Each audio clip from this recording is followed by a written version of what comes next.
देश भर के बैंक कर्मियों को सुप्रीम कोर्ट से बड़ा झटका लगा है। सर्वोच्च अदालत ने कहा कि बैंकों द्वारा अपने कर्मचारियों को प्रदान किए गए ब्याज मुक्त या रियायती लोन को अनुषंगी लाभ या सुविधाएं माना जाएगा और ये टैक्स के अधीन है। सीधे शब्दों में कहें तो सुप्रीम कोर्ट ने अपने फैसले में कहा कि बैंक कर्मचारियों को उनके बैंकों की ओर से रियायती दर पर या बिना ब्याज के लोन की जो सुविधा मिलती है उस पर टैक्स की देनदारी बनती है। यानी कम ब्याज वाले तरह के लोन पर बैंक कर्मचारियों को टैक्स का भुगतान करना होगा।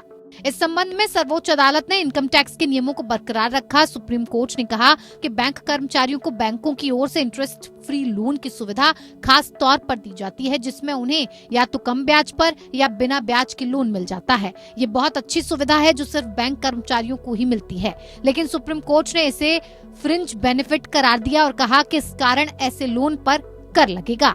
न्यायमूर्ति खन्ना और न्यायमूर्ति दत्ता ने अनुलाभ की प्रकृति के बारे में स्पष्ट करते हुए बताया कि ये रोजगार की स्थिति से जुड़ा एक लाभ है जो वेतन के बदले लाभ से अलग है। ये सेवाओं के लिए मुआवजा है। अनुलाभ रोजगार के लिए आकस्मिक है और रोजगार की स्थिति के कारण लाभ प्रदान करते हैं जो सामान्य परिस्थितियों में उपलब्ध नहीं होते हैं। दरअसल बैंक कर्मचारियों के संगठनों ने आयकर विभाग के एक नियम को सुप्रीम कोर्ट में चुनौती दी थी, जिसमें बैंक कर्मचारियों को खास तौर पर मिलने वाली लोन की सुविधा को टैक्सेबल बनाया गया है। इनकम टैक्स एक्ट 1961 के सेक्शन 17 की उपधारा 2, 8 और इनकम टैक्स रूल्स 1962 के नियम 3 की उपधारा 7 आई के तहत अनुलाभ को परिभाषित किया गया है।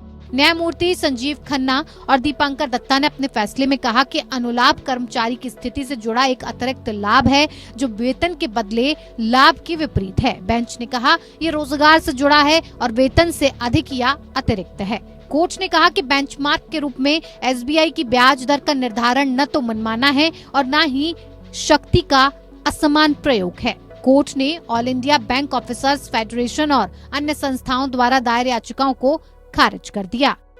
Bureau report, APN।